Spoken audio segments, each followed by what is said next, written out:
வாழ்க வையகம், வாழ்க வளமுடன். வாழ்க்கை மலர்கள், நால்வோர் நற்சிந்தனை, செப்டம்பர் 26.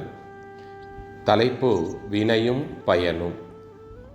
நமது முன்னோர்கள் நல்லது கெட்டது என்பதை தீர்மானித்து சிலவற்றை செய்யலாம், சிலவற்றை செய்யக்கூடாது என்னும் முறையிலே அனுமதி கொடுத்தும் தடை விதித்தும் வந்துள்ளார்கள். அவைகளெல்லாம் அந்த காலத்தை ஒட்டிய வாழ்க்கை முறைக்கு பொருத்தமாக இருந்திருக்கும். நாம் இன்னும் அதிகமாக ஆழமாக போனால் அந்த காலத்தில் இதை செய், அதை செய்யாதே என்று சொல்வதற்கு அவர்கள் எடுத்துக்கொண்டது சொர்க்கம், நரகம் என்ற 2 கற்பனைகளே. நல்லவை செய்தால் கடவுள் ஒருவனுக்கு நல்ல இடத்தை கொடுப்பான், தீயவை செய்தால் தண்டிப்பான் என்று ஆசை காட்டியும் அச்சுறுத்தியும் நல்லன செய்யவும் தீயன தடுக்கவும் வேண்டிய அளவிற்கு மக்களுக்கு போதித்து வந்தார்கள். விஞ்ஞான அறிவு வளர்ச்சி பெற்றுவரும் இந்த காலத்திலே அந்த முறை எவ்வளவு நாட்கள் தொடர்ந்து பயன்பெறும்? கேள்விக்குறி.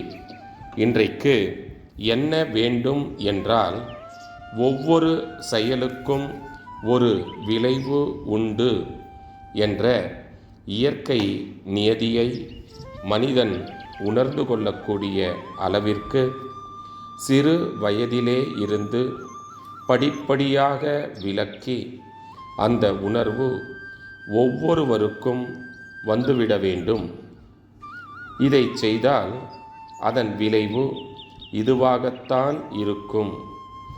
அந்த விளைவை தாங்கிக் கொள்வதற்கு நான் தயாரா என்ற அளவிற்கு ஒவ்வொருவரும் அவர்களுடைய செயலிலே விளைவாக தொக்கி நிற்கக்கூடிய ஒரு உண்மையை, இயற்கை அமைப்பை உணர்ந்து கொள்ளக்கூடிய முறையில் உள்ள கல்வித்தான் இன்றைக்கு அவசியம்.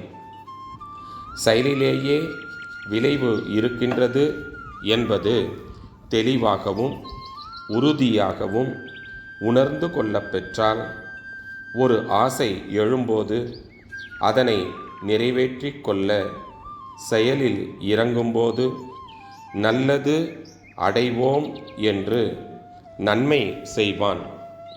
தீமை வரும் என்று அஞ்சி அதை தடுத்து கொள்வான். இந்த முறையிலே தான் தற்காலத்திற்கு கல்வி முறை அவசியம்.